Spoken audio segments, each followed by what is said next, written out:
In today's video, we're going to be exploring some Montreal Canadiens trade targets for the offseason. Plus, we have a Bruins suspension to talk about. AJ Greer is going to be out for one game. The minority owner of the Coyotes has been arrested. We have some signings to discuss and injury updates as well. All that coming up next. So welcome back to another video here at Top Shelf Hockey. As I mentioned, we have a variety of news and some trade rumors to take a look at today. First up, I want to start with the suspension that came down from NHL player safety just a little while ago. Boston Bruins forward AJ Greer has been suspended for one game for cross-checking Habs forward Mike Hoffman, which ended up being basically a deliberate cross-check right to the face. Mike Hoffman actually posted a video, I believe, to his Instagram earlier today after the announcement came out, and he didn't seem too happy about it. It's kind of a vocal way of protesting the decision by player safety. To me, I'm surprised it was not more than one game. They were lined up for a face-off. They were kind of just jawing at each other a little bit, nothing serious, a little bit of stick whacking, minor stuff, and then Greer gets up and starts coming towards Hoffman. Hoffman kind of puts his hands out like this to kind of defensively push Greer back, and Greer comes right up and cross-checks him right in the face, right in the mouth. His whole face is really screwed up and looks horrible here today. And he gets one game. Now, he was given a game misconduct for the rest of that game, and I'm sure that was factored in when the NHL player safety makes their decisions. They do factor in if the penalty was called, how much time in that game did they miss, and that kind of stuff. But there's no doubt about it. This was deliberate and, a bad outcome for Hoffman. A bad look for AJ Greer. But one game is all he gets, so nothing too major for him, really, at the end of the day. But I'm really surprised. I know we shouldn't be, considering that the NHL player safety department, in my opinion, has been incredibly inconsistent. When we see these scenarios pop up, we generally don't really know what to expect sometimes, because they don't seem to have a consistent manner in which they make decisions. No different than goalie interference. Seems to be all over the place as well, and that's what it is. So AJ Greer's out for one game. Meanwhile, Mike Hoffman's got himself a pretty screwed up face for a little while longer than that. As I mentioned as well, Arizona Coyotes owner, one of their minority owners, Andrew Barraway, who's also a hedge fund manager, has been arrested in Aspen, Colorado. He's been facing a couple of different charges. One is apparently a felony strangulation charge, and the other being a misdemeanor assault charge. So while this is all ongoing and everything going through the court, the NHL has suspended him indefinitely. Apparently he owns around 5% of the Coyotes, so certainly not a good look at all for him. I don't know how this is going to impact like his ownership situation. Obviously he's going to be suspended from taking part in anything to do with the team for a little while, but this is not looking good. I believe this is with charges that stem from an incident that happened with his spouse, from what I could tell from the news stories that were out there. But again, certainly not something you want to see or hear, and be interested to see how this impacts his ability, to help manage the team moving forward. Now, we also have some signings to discuss as well. The New York Rangers have signed one of their prospects from the 2022 NHL draft. That's Bryce McConnell-Barker, who was 19 years old.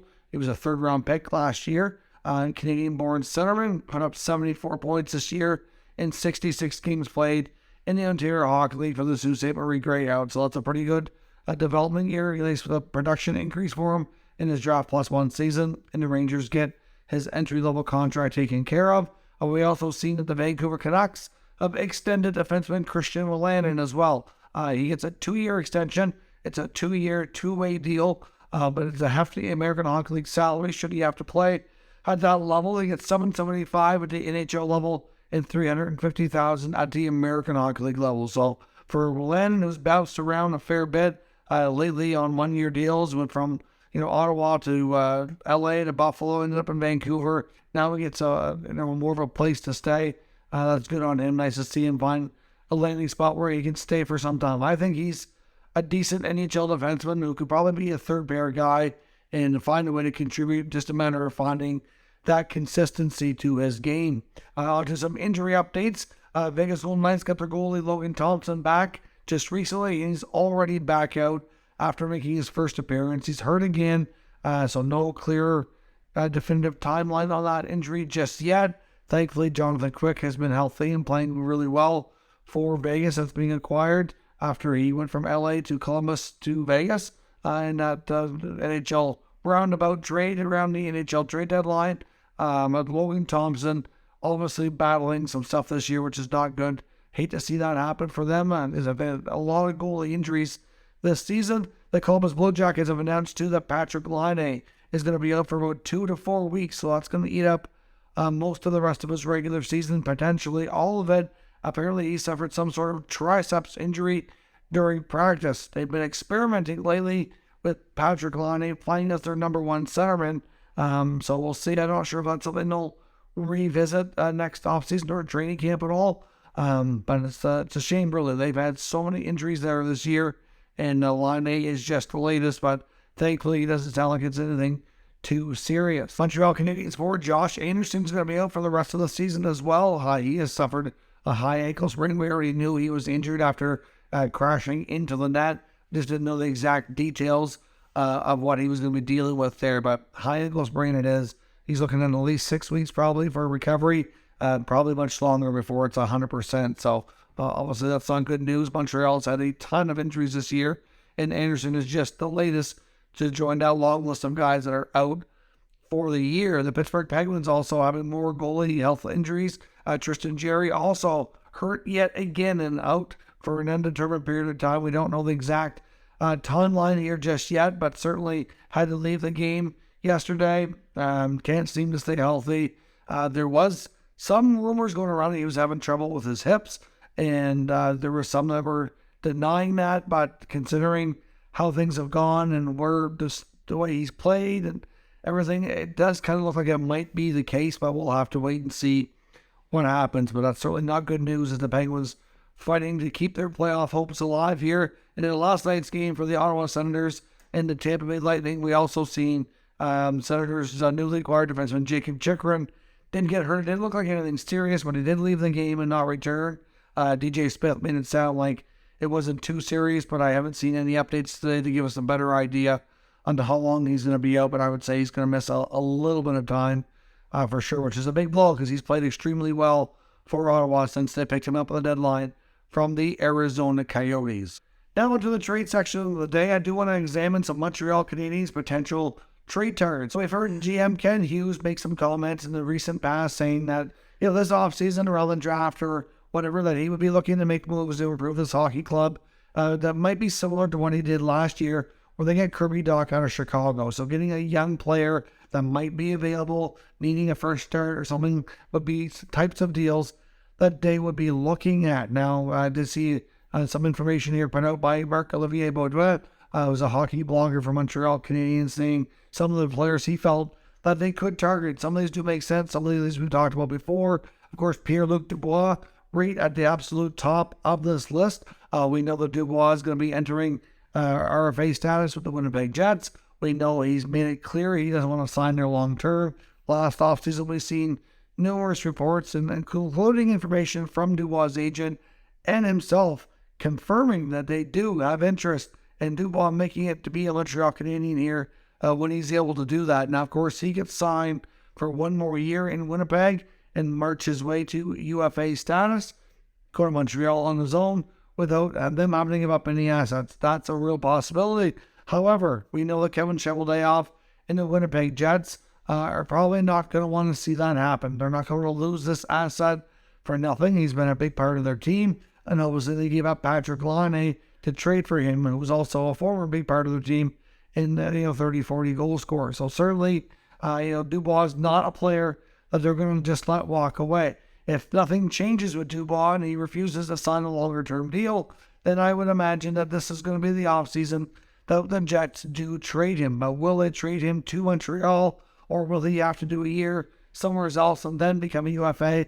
That's hard to say, but I can't imagine there would be too many teams would be looking to acquire him without some sort of contract extension being in place, because they'd be concerned that he would want to go to Montreal, wouldn't sign for them to give up assets for nothing, which would make a lot of sense. Why would you want to do that if he's not going to stay? So I guess we'll have to see if Montreal will indeed want to get him there a year sooner and make him, make the Jets an offer, so to speak, to get that deal done.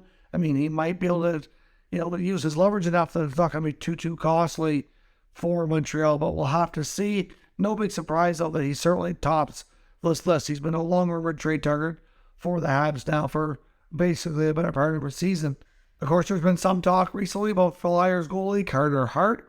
We know the Flyers are entering rebuild mode under new GM Danny Briere, and it's certainly no big surprise to hear Carter Hart's name mentioned in the rumor mill. It doesn't make sense for him to want to stay there and sign a new contract within the next year and give them his best years of his prime hockey career when they're going to be rebuilding and not winning a lot of hockey games. It doesn't really make a ton of sense from the player's perspective, and really he's the kind of player that the Canadiens could probably use, given where they're at with their rebuild, trying to start working their way out of it.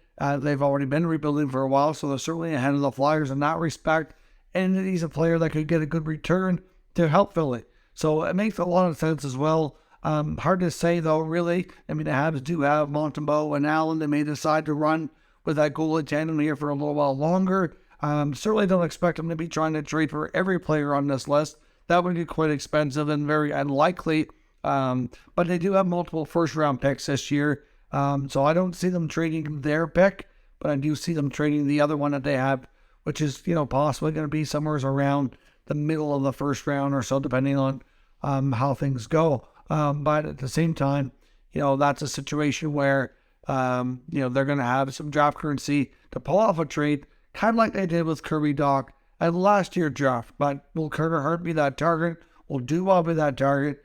It's difficult to say, because another name on that list is also is Rangers player and former first overall pick, Alexis Lafreniere. Now, Lafreniere, of course, is French-Canadian. We know that it's important for the Montreal Canadiens to either have a combination of French-speaking coach or manager, and it's been a long time since they've had a French-speaking star player. Lafreniere certainly still has that potential, but he is certainly falling behind some of the other high picks in his draft class, including Ottawa Senators youngster Timmy Stützle, who is well ahead of that draft class at this point. Timmy went 3rd overall, Lafreniere went 1 overall, 1st overall that is, and certainly is well behind him in point production. Stützle's on pace this year to have as many points as Lafreniere's had in 3. He did put up 19 goals last year at over 30 points.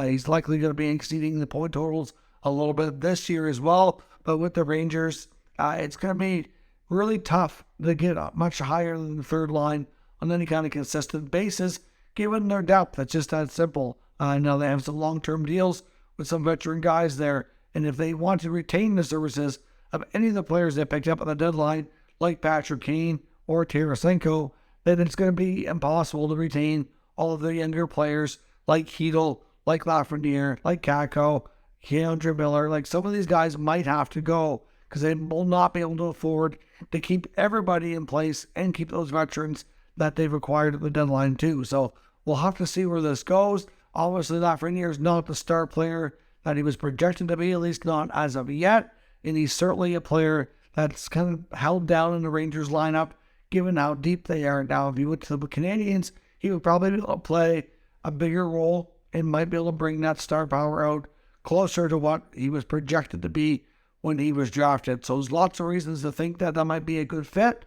But again, difficult to say exactly what happens. Now, this list has also mentioned Prince prospect goalie Yaroslav Askarov, who is arguably the top prospect goalie that's not in the NHL, or at least one of them. I would put him right up there near the top, if not at the top of that list. Askarov is a phenomenal young goaltender, but to me, I don't see a scenario where the Predators trade him at all. I think, if anything, they'll consider trading SJSTerritory sooner than later to be able to give him the opportunity to run with things between the pipes. We know that David Poile is stepping aside. We know Barry Trotz is taking over. We do know that there's going to be some changes in Nashville this offseason, and it would not be shocking at all if Saros is a player that is dealt. Now, if they decide not to do that, I can see a scenario that maybe Askarov is brought in to work with him, and maybe they move Saros in the next year or so. But I can see Askarov getting his opportunity in Nashville. I don't see them pulling the trigger on an Askarov trade. I don't know if Montreal could really offer them anything that's going to come close to duplicating or being able to replace this guy. He's just too valuable for the future to me. Like, he's got a real bright future, and I think the Preds would be crazy to give up on him just yet, considering how young he is. But the other guys make more sense. We know Dufour likely going to be going somewhere. We know there's a good chance Carter Hart's going somewhere.